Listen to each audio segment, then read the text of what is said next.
Aloha e nā haumana, welcome back. You guys hungry? Because I'm kind of hungry. Today's section is Loko Iʻa, and this is a special one because I get to introduce you to my ohana, my ku'uhohanau. This is Daddy Akaka. Aloha mai. Good to see you, brother. Good to see you too. We're here on the island of Hawaii, and brother, can you give us a tour of this awesome place? Yes, this is a very special place. It's a wahipana. It's known as Kalāhuipua'a. Kalāhuipua'a. Yes, and Kalāhuipua'a is in Ilikupono.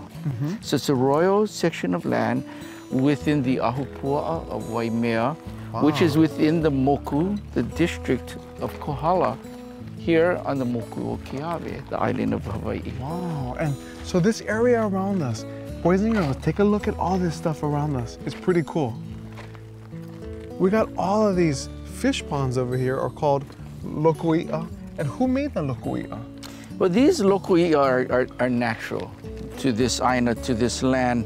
The ponds date back about 2,300 years, and that's through taking samples of mud and sediment from the different ponds and dating it using the carbon-14 dating method, and they came up with about 2,300 years. And so what is really the Loko Iʻa used for?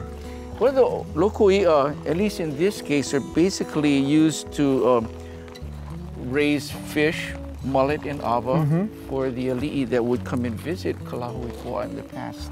Wow, that's cool. So you could actually, if you're hungry, go to the Loko Iʻa, get your fish, have it served up fresh that way.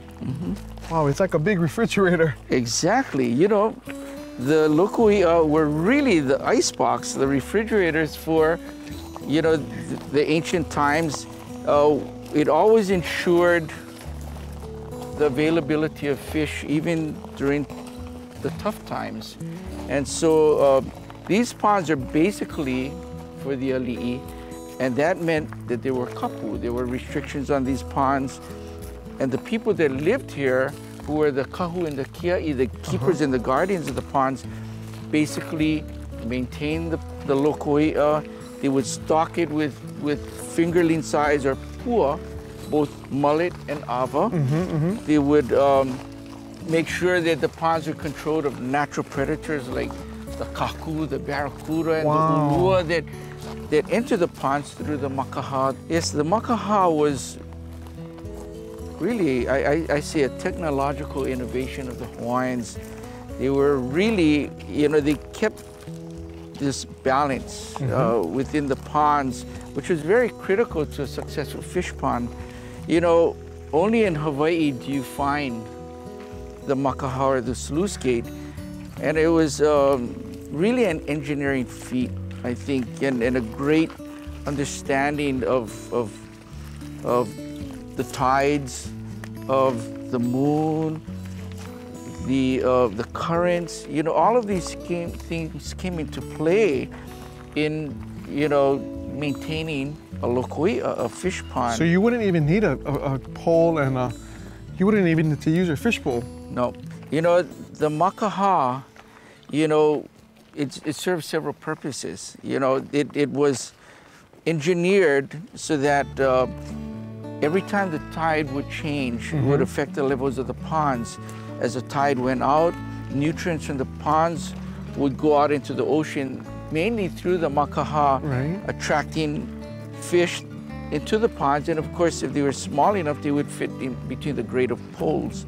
On the rising tide, fish from the ponds were attracted to the incoming seawater, saltier waters, because the pond waters are brackish. They're a mixture of, you know, freshwater spring and salt water.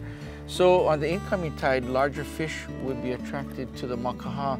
So that was really an ideal area to harvest on the rising tide. As the water would come in and out, depending on fish populations in the pond, maybe you average about 350 pounds of fish per acre. You would need about 35,000 pounds of algae or limu per acre to feed that amount of fish throughout the year. So by controlling just how much water from the sea flowed into the ponds, you could maintain this balance within the ponds Too much limu no good, because it'll take oxygen out of the water at night. Too little, well, you know, not enough food source for the fish. And so balance was very critical, and the makaha was a key to that balance. So if you know, some of the kids that are joining us right now, what if they want to come down and actually see this in person? What can they do? Well, Kalāhuipua'a is here. Basically, it's a home of Maunalani Resort. You know, I conduct tours here 3 times a week. So can they come down here and visit? Yes, or just give me a call at Maunalani Bay Hotel, and we can schedule it. Oh, brother, thank you so much for this tour. Wasn't it interesting? I'm kind of hungry right now, so I think I'm going to look for some fish. See you in the next section. Aloha. Aloha.